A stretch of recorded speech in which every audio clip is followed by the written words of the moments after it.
So hello everyone, I welcome you all to UIS।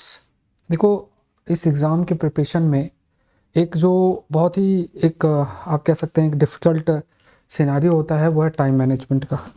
Time management ये बहुत ज़रूरी है कि हम एक प्रॉपर टाइम मैनेजमेंट पे फोकस करें। अगर हम टाइम मैनेजमेंट सही से नहीं कर पाते हैं तो फिर इतने सारे सब्जेक्ट्स हमें पढ़ने होते हैं कि हो सकता है कि जिन भी ऑब्जेक्टिव्स को हम अचीव करना चाहें वो हम ना कर पाएँ। फॉर एग्ज़ाम्पल, अगर आप देखें तो बहुत सारे सब्जेक्ट्स हैं आपके पास, हिस्ट्री, ज्योग्राफी, पॉलिटी, इकोनॉमी, बहुत सारे दुनिया भर के सब्जेक्ट्स आपको पढ़ने हैं, आपको ऑप्शनल पढ़ना है, बहुत सारी चीज़ें आपको पढ़नी है, कंटिन्यूस बेसिस पे पढ़नी है। अब अगर आपने प्लान के हिसाब से पढ़ाई नहीं की, फॉर एग्ज़ाम्पल अगर आपने ये सोचा कि मुझे इस मंथ के अंदर ये 3 सब्जेक्ट्स कंप्लीट करने हैं, इस मंथ के अंदर मुझे ये करना है, मुझे अपना ऑप्शनल को लेकर चलना है, मतलब सिलेबस के बारे में अगर आप अवेयर हैं तो आपको पता है कि अगर 1 ईयर के अंदर अगर आपको पूरा सिलेबस पूरा करना है तो ये बहुत ज़रूरी है कि हम एक समय का सही से इस्तेमाल करें।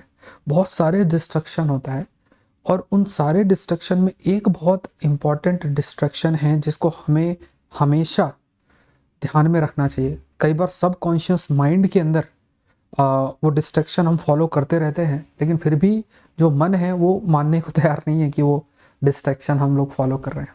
वो क्या डिस्ट्रैक्शन है? देखो, सोशल मीडिया का इस्तेमाल, जो आपके पास जिस तरीके का फ़ोन आप इस्तेमाल करते हो, जनरली सभी लोग स्मार्टफोन इस्तेमाल करते हैं, आईफोन इस्तेमाल करते हैं, ऐसे बहुत सारे फ़ोन्स का आप इस्तेमाल करते हैं। प्रश्न ये है, ये एक छोटी सी चीज़ मैं आपको दिखा रहा हूँ, अगर आप अपने प्रिपरेशन के दौरान इस चीज़ का इस्तेमाल करें, ठीक है, ये एक छोटा सा फ़ोन है और इसमें सिर्फ है कि इंपॉर्टेंट कॉल्स आते हैं, आप उस कॉल को उठा सकें, और बाकी जो भी आप फ़ोन का इस्तेमाल करते हैं, तो अगर आप कोई वीडियो देखने के लिए करते हैं तो उसको कुछ इसी तरीके से रिस्ट्रिक्ट करें, या फिर ये इंश्योर करें कि उस फ़ोन में बहुत सारे ऐसे सोशल मीडिया प्लेटफॉर्म्स को आप एक्सेस नहीं कर पा रहे हैं। ये ज़रूरी है। अभी सुनने में बहुत अजीब भी लग सकता है कि अरे यार, ये इतना फ़ोन से क्या होता है, क्या सिलेक्शन में इससे इफेक्ट पड़ता है? ज़रूर से पड़ता है। सिलेक्शन पे तो नहीं, बट टाइम मैनेजमेंट पे बहुत ज़्यादा इफेक्ट पड़ता है। बहुत सारे लोग पॉजिटिव इस्तेमाल भी करते हैं, बट इसका नेगेटिव इस्तेमाल भी बहुत ज़्यादा होता है। एक मैसेज आया, कोई उस मैसेज पढ़ रहे हो, बहुत दिमाग तेज़ी से काम कर रहा है, एक मैसेज आया व्हाट्सएप के अंदर, कोई वीडियो शेयर हो गया, कई सारी चीज़ें चलती रहती हैं, कोई वीडियो शेयर हो गया, आपका सारा दिमाग उसी में चला गया, उसी पे आप डिस्कशन, फिर जो पढ़ रहे थे उससे आप डिस्ट्रैक्ट हो जाओ।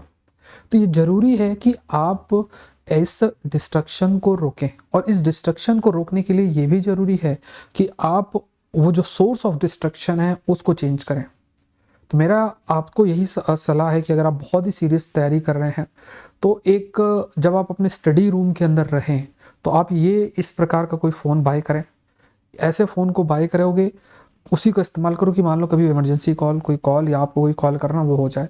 बाकी जो फ़ोन आप इस्तेमाल करते हैं उसको थोड़ा अपना नीचे रख के आ जाओ, जहाँ भी पढ़ रहे हो नीचे रख के आ जाओ, या जैसा आपको बैलेंस करना है। मतलब ये आपको इंश्योर करना है कि जो डिस्ट्रैक्शन है उस फ़ोन की वजह से वो ना हो, क्योंकि वही फ़ोन है जिसके माध्यम से जो सोर्स आप बहुत सारे सोशल मीडिया प्लेटफॉर्म्स और चीज़ें में लग जाते हैं। आप खुद इमेजिन करो, अभी कई स्टडीज़ हुई हैं जिसमें एक टेंडेंसी चलेगा, आप यूट्यूब में ही देख रहे हो, कोई एक शॉर्ट वीडियो आया, हम क्या करते हैं उसको ऐसे ऐसे ऐसे करते जा रहे हैं, जो डोपामीन रिलीज़ हो रहा है, जो एक एक्सटेसी या प्लेजर हम डिराइव करते हैं जब ये हार्मोन आपका रिलीज़ होता है, तो बहुत ज़्यादा ये रहता है कि ये जो हार्मोन जब रिलीज़ होता है तो हमें लगता है कि ऐसे ऐसे करने से ही बहुत पॉजिटिव फीलिंग और राइट एनर्जी आपके अंदर आ रही है, तो आप उसी एक्टिविटी को बार बार करोगे और उस चीज़ को एंजॉय करने का प्रयास करोगे। ये एक टेंडेंसी धीरे धीरे डेवलप होगी। आप जब खुद इमेजिन करो, जब आप सोते हो उस फ़ोन को उठाते हो, 1-1.5 घंटा उसी में चला जाता। ये 1-1.5 घंटा एक दिन का, 30 दिन में 3.5 घंटा इंटू 12 करो, कितना समय होता है। तो ये छोटी चीज़ है लेकिन ये इम्पॉर्टेंट है। ये इसलिए इम्पॉर्टेंट है कि ये एक पुरानी बात है कि हमें एक, जैसे होता है ना, एक बगुला होता है, आपने सुना होगा, बगुला होता है, अब तो शायद देखने को नहीं मिलता, वो एकदम से फोकस रखता है कि मेरा फोकस जो है उस मछली को पकड़ना है, उसको एकदम सारा फोकस उसी पे रहेगा। जब तक उसको पकड़ नहीं लेगा तभी तक उसी तरफ देखता रहेगा, उसके मूवमेंट को रियलाइज़ करता रहेगा। प्रश्न ये है कि आप इन चीज़ों को देख रहे हो कि नहीं, अपने गोल के प्रति क्या आप उसी प्रकार से सीरियस हो कि नहीं? अगर हाँ, तो आप अपने गोल को ज़रूर से अचीव करो, अगर ना तो फिर अगेन थोड़ा-सा चीज़ें बहुत डिफ़िकल्ट हो जाती है, चीज़ें इतनी आसान नहीं है, क्योंकि कॉम्पिटिशन का लेवल बताने की ज़रूरत नहीं है। कंपटीशन के लिए जिस तरीके से आपका बढ़ रहा है वो बहुत ही ज़्यादा बढ़ रहा है, तो उस चीज़ को आपको रियलाइज़ करना है कि हाँ, बहुत हाई लेवल ऑफ कॉम्पिटिटिवनेस है, और क्योंकि बहुत हाई लेवल है तो आपको भी उसी प्रकार से ही अपने आप को ध्यान में रखना है, अपनी तैयारी को भी उसी प्रकार से जो है शेप करना है।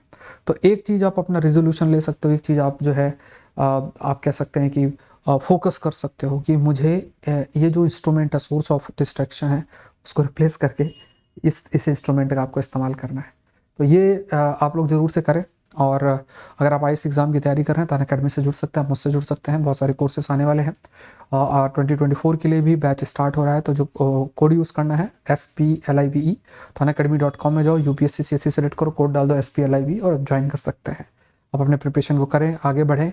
आई होप ये सेशन आपके लिए हेल्पफुल रहा होगा। ये छोटी बात है बट ये एक चीज़ है जिसको आपको रियलाइज़ करना पड़ेगा। इस चीज़ को आपको अपने प्रिपरेशन में ज़रूर से रियलाइज़ करना चाहिए। Thank you everyone, thank you.